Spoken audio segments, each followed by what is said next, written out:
NEET 2025 के examination में आपके मार्क्स कम आए और इंडिया में बजट ज़्यादा होने की वजह से आपको एक प्राइवेट मेडिकल कॉलेज में एडमिशन अगर 2025 के सेशन में नहीं मिला और आप प्लान कर रहे हैं फॉरेन से एमबीबीएस करने का और सोच रहे हैं कि इंडिया के पास के देश में से लाइक बांग्लादेश, अगर यहाँ से आप एमबीबीएस करने की सोच रहे हैं तो ये वीडियो की कंप्लीट इंफॉर्मेशन आपके लिए है।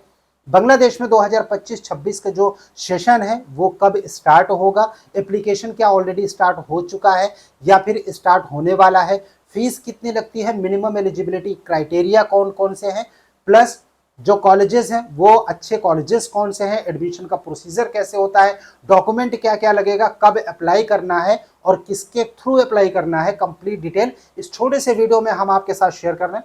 आप मेडिकल विंग के साथ बने रहिए। चैनल पहली बार विजिट कर रहे हैं तो इसको सब्सक्राइब जरूर कीजिए ताकि फ्यूचर के अपडेट्स आपको नॉन स्टॉप लगातार मिलते रहे।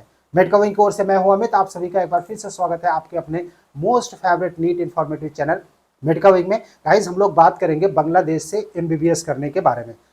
पीछे बैकग्राउंड में आप फीस स्ट्रक्चर देख रहे हैं डिफरेंट कॉलेजेस का। इन फीस के बारे में हम आपसे डिस्कस करें, सबसे मोस्ट इंपॉर्टेंट जो बात है वो है एलिजिबिलिटी क्राइटेरिया।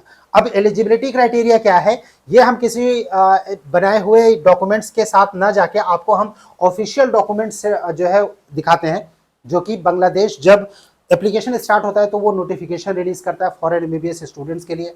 आने वाली वीडियोस में हम आपको ये भी बताएंगे कि फॉर्म कैसे भरना होता है बांग्लादेश का। हालांकि अगर आप किसी के थ्रू एडमिशन लेते हैं, क्योंकि आपको डॉक्यूमेंट जो है वो मिनिस्ट्री से अप्रूव कराने होते हैं, जो फॉर्म होता है वो दिखने में बड़ा आसान होता है कि भर जाएगा, लेकिन फीस का जो पेमेंट है इंटरनेशनली लेवल पे वो नहीं कर पाते हैं आप कई बार। तो इस वजह से जरूरी है कि किसी एक्सपर्ट की सलाह आपको जरूर मिले अगर आप बांग्लादेश में अप्लाई करना चाहते हैं तो, क्योंकि जो डॉक्यूमेंट भी ऑनलाइन आपको अपलोड करता है वो मिनिस्ट्री से जो है वो अप्रूव्ड होना चाहिए, राइट, और वहाँ से स्टैम्प्ड होना चाहिए। तो वो कई सारे प्रोसेस होते हैं जो कि आपको एक्सपर्ट ही बताएंगे। मेडिकल विंग की एक्सपर्ट टीम के साथ आपको अगर बांग्लादेश में एडमिशन के लिए हेल्प चाहिए, आपको सिंपली क्या करना है, एक नंबर डायल करना है जो इस वक्त स्क्रीन पर शो हो रहा है। इस नंबर पर आप हमें व्हाट्सएप या फिर कॉल भी कर सकते हैं। फिलहाल बात करते हैं डॉक्यूमेंट और एलिजिबिलिटी क्राइटेरिया की। एकेडमिक रिकॉर्ड्स की अगर हम बात करें तो ये ऑफिशियल डॉक्यूमेंट है जो 2024 में इशू किया गया था, नोटिफिकेशन जब आया था। 2025-26 के सेशन के लिए नोटिफिकेशन बहुत ही जल्दी एक्सपेक्टेड है, हो सकता है अक्टूबर में या फिर नवंबर में ही स्टार्टिंग में इसका एप्लीकेशन का जो ब्रोशर है, इंफॉर्मेशन बुकलेट है, वो रिलीज कर दिया जाए।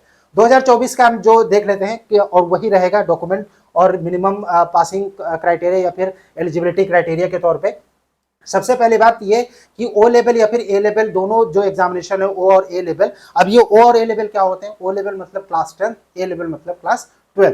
तो 10th और 12th जो है वो पास आउट होना चाहिए और किसमें होना चाहिए, साइंस बैकग्राउंड से। ओ लेवल और equivalent examination pass not before 2021, यहाँ पर 2024 के सेशन में 2021 से पहले का जो है 10th नहीं होना चाहिए। इसी तरीके से 2025-26 के लिए अगर आप अप्लाई करना चाहते हैं, जो 10th का एग्जामिनेशन आपका पास आउट है वो 2022 से पहले का नहीं होना चाहिए। जाहिर सी बात है कि जो क्लास 12th होगा वो उसके 2 साल बाद होगा, यानी कि 2022 से 2 साल अगर आप जो है उसमें जोड़ेंगे तो आपका 12th का एग्जामिनेशन या तो 2024 का पास आउट होना चाहिए या फिर 2025 का। अगर 2023 का पास आउट है आपका 12th तो फिर आप अप्लाई नहीं कर पाएंगे। दूसरी बात, अगर हम देखें कि जो एक A level equivalent examination must be completed within 3 years of O level और इक्विवेलेंट एग्जामिनेशन, मतलब कि जो क्लास 12th है, पहली बात तो उसमें गैप ना हो 10th के बाद 12th में, तो बहुत अच्छी बात है। लेकिन अगर गैप है तो फिर वो मैक्सिमम 1 साल का होना चाहिए। मतलब कि अगर ओ लेवल यानी 10th क्लास 12th जो है क्लास 10th अगर 2022 में पास किया है तो मैक्सिमम जो क्लास 12th है वो 2025 तक आपका पास आउट हो जाना चाहिए। यानी उसके बाद का अगर है तो फिर या अपेयरिंग अगर हो गए 2026 में और जो है 10th आपने किया 2022 में तो भी आप एलिजिबल नहीं रहेंगे, राइट। सो ये मिनिमम 10th और 12th की बात होगी।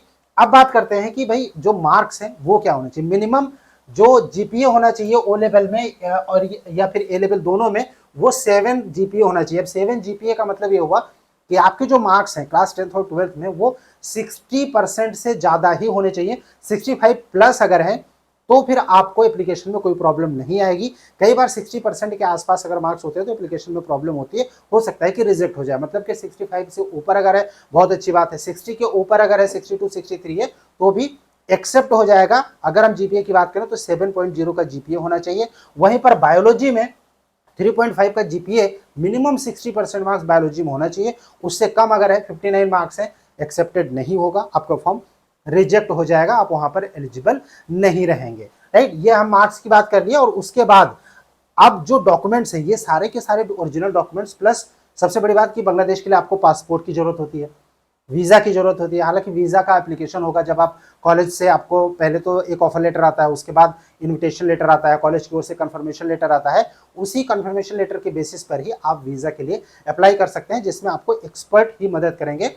आपको जरूर किसी न किसी एक्सपर्ट की मदद लेनी चाहिए बांग्लादेश में एमबीबीएस एडमिशन के लिए। मेडिकल विंग की टीम के साथ अगर आप एक्सपर्ट एडवाइस लेना चाहते हैं एडमिशन के लिए बांग्लादेश में 2025-26 के सेशन में, आप चाहते हैं कि आपका जो एप्लीकेशन है वो स्मूथलेस जो है, स्मूथली आपका कंप्लीट हो जाए, आपका जो एप्लीकेशन कंप्लीट होने के बाद आपका एडमिशन का जो प्रोसेस है बड़ा स्मूथली हो, राइट, कहीं पर कोई प्रॉब्लम ना हो, तो इसके लिए आप मेडिकल विंग को कांटेक्ट कर सकते हैं। कांटेक्ट करने का नंबर इस वक्त स्क्रीन पर शो हो रहा है। साथ ही साथ एक गूगल फॉर्म आप फिल कर सकते हैं, जिसका लिंक वीडियो के डिस्क्रिप्शन में है। अब हम बात करते हैं कि जो डॉक्यूमेंट्स हैं वो डॉक्यूमेंट्स आपका मिनिस्ट्री से जो है, रेस्पेक्टिव मिनिस्ट्री अथॉरिटीज से जो है वो अटेस्टेड होना चाहिए, राइट। यानी कि आपका क्लास 10th का, 12th का, पासपोर्ट, वीजा, ये सारा सब कुछ जो है, आपके जो भी सर्टिफिकेट्स हैं वो आपका मिनिस्ट्री से अप्रूव्ड होना चाहिए, अटेस्टेड होना चाहिए, जिसमें आपको एक्सपर्ट ही करा पाएगा। आप अगर अपनी तरफ से करेंगे तो फिर आपको बहुत सारी प्रॉब्लम फेस करनी पड़ेगी। इसके बाद जो ट्यूशन फीस होती है, राइट, वो कॉलेज के वेबसाइट पर अवेलेबल होती है। ट्यूशन फीस तो हम आपको बता ही देंगे इसी वीडियो में, लेकिन एप्लीकेशन में $100 का आपकी एप्लीकेशन मनी लगती है। 2024 में था, 2025 में कितना होगा वो जब नया नोटिफिकेशन आएगा तो उसमें क्लियर हो जाएगा। बात करते हैं कि वहाँ के कॉलेजेस में फीस कितनी है, कॉलेज वाइज हॉस्टल फीस कितनी है, कब कब आपको देना होता है। तो जो अच्छे कॉलेजेस हैं, हालांकि जो बांग्लादेश में देखिए कॉलेजेस बहुत सारे हैं, राइट, अगर आप सर्च करेंगे तो आपको बहुत सारे कॉलेजेस मिलेंगे। लेकिन अगर हम अच्छे कॉलेजेस की बात करते हैं तो फिर यहाँ पर शहाबुद्दीन मेडिकल कॉलेज है, institute of applied health science Chittagong में है, ढाका के कई मेडिकल कॉलेज है, सिटी मेडिकल कॉलेज है, उसके बाद आपका ब्राह्मणबरिया मेडिकल कॉलेज है जो कि ब्राह्मणबरिया में है, उसके बाद चिटागोंग में आपका, ढाका में पॉपुलर मेडिकल कॉलेज है, उसके बाद prime medical college, Gazi medical college, Anwar Khan medical college, Addin Sakina medical college जो कि जशोर में है, उसके बाद चट्टोग्राम माओ शिशु मेडिकल कॉलेज है, नॉर्थ ईस्ट मेडिकल कॉलेज है सिलहट में, इसके अलावा अद्दीन अकीज मेडिकल कॉलेज है खुलना में, रंगपुर, ढाका, सिलहट। ये जो कॉलेजेस हैं, इन सब कॉलेजेस में अगर हम फीस स्ट्रक्चर की बात करें कि कंप्लीट फीस, गाइस यहां पर देखेंगे अगर आप यूएस डॉलर में फीस दी गई है, साथ ही साथ हमने आपको यह भी बताया है कि इंडियन रुपीज में आपको कितनी फीस देनी पड़ेगी। यूएस डॉलर यहां पर मेंशन है 45,000 यूएस डॉलर, 42,000, 38,000, 33,000, ये यूएस डॉलर है, 50,000 यूएस डॉलर। वहीं पर ये जो टोटल फीस है इंडियन रुपीज में दी गई है। तो अगर आप ये जो अच्छे कॉलेजेस हैं वहां पर अगर हम इनकी बात करें कि भाई मिनिमम और मैक्सिमम बजट क्या हो सकता है, तो मिनिमम अगर आप देखेंगे तो 28 लाख में आपका एमबीबीएस कंप्लीट हो जाता है विद हॉस्टल, राइट। और मैक्सिमम अगर आप देखेंगे तो फिर यहाँ पर जो कंप्लीट बजट मैक्सिमम जाएगा वो 43 लाख का मेंशन है, राइट। और जो कि है आपका ढाका का एनएम मेडिकल कॉलेज है, बहुत ही अच्छा कॉलेज है। जाहिर सी बात है कि जो कॉलेजेस में फीस स्ट्रक्चर ज्यादा होगा उसका रेपो ज्यादा अच्छा होगा, वहां पर प्रैक्टिकल एक्सपोजर ज्यादा होगा, वहां पर एमडी एमएस सुपर स्पेशलिटी के कोर्सेज चल रहे होंगे, पुराने कॉलेजेस होंगे, एजुकेशन क्वालिटी बहुत अच्छी होगी, इस वजह से वहां पर थोड़ा सा फीस स्ट्रक्चर ज्यादा होता है। अब अगर हम हॉस्टल की बात करें तो देखिए जो भी फीस यहाँ पर दी गई है इन सब में हॉस्टल इंक्लूडेड है। फर्स्ट ईयर की अगर हम फीस की बात करें तो फिर मिनिमम जो स्टार्टिंग होती है 12,500 यूएस डॉलर से होती है, और मैक्सिमम जो जाती है वो यूएस डॉलर में 25,000 यूएस डॉलर। हालांकि कॉलेज में 26,000 यूएस डॉलर भी है। और अगर हम इसी को अगर हम इंडियन रुपीज में बात करें तो इंडियन रुपीज में मिनिमम 10,87,000 से स्टार्ट होता है फर्स्ट ईयर का इंक्लूडिंग हॉस्टल, और ये मैक्सिमम जो है वो 22,62,000 तक जाता है। कॉलेज टू कॉलेज वेरी करता है। हालांकि इन सभी कॉलेजेस में अगर आपके मार्क्स अच्छे हैं तो उस बेसिस पर आपको स्कॉलरशिप के रूप में कुछ डिस्काउंट भी मिल सकता है, लेकिन वो डिपेंड करेगा कि आप किसके साथ कॉन्टैक्ट करके या फिर किसकी सर्विसेज लेके आप इन कॉलेजेस में एडमिशन लेते हैं और आपको कितना डिस्काउंट मिल सकता है, फीस में कितना डिस्काउंट पॉसिबल होगा, कितनी स्कॉलरशिप आपको ऑफर हो सकती है, आपके मार्क्स और मार्क्स के बेसिस पर कितना ऑफर हो सकता है, वो जानने के लिए आपको सिंपली क्या करना है, नंबर डायल करना है जो इस वक्त स्क्रीन पर शो हो रहा है, इस पर आपको व्हाट्सएप करना है या फिर कॉल भी कर सकते हैं आप। मेडिकल विंग के एक्सपर्ट टीम से आपको कॉन्टैक्ट करना है।